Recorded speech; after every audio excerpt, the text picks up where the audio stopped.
Deci, nu uitați, Cătălin Talent vă transmite jos ranga, sto violență.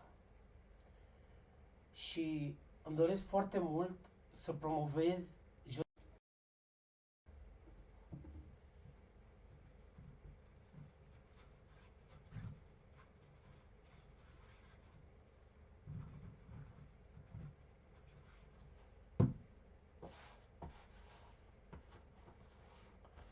Dragi concetățeni, vă aduc la cunoștință.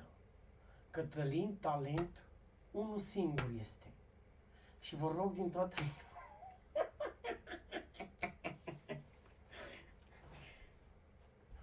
Vă rog din toată inima.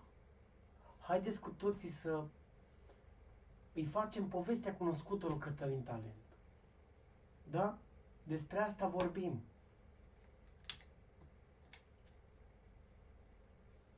Ne încălzim pentru că e frig afară și ne încălzim. Și când ne încălzim pentru că e frig afară.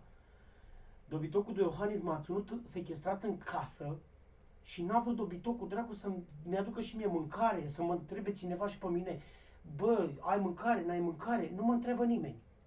Nimeni nu mă întreabă, nimeni nu vine la mine la ușă să mă întrebe dacă mor de foame sau mă simt rău sau, știi? Despre asta și vorbim. Haideți acum să vedem dacă se sparge.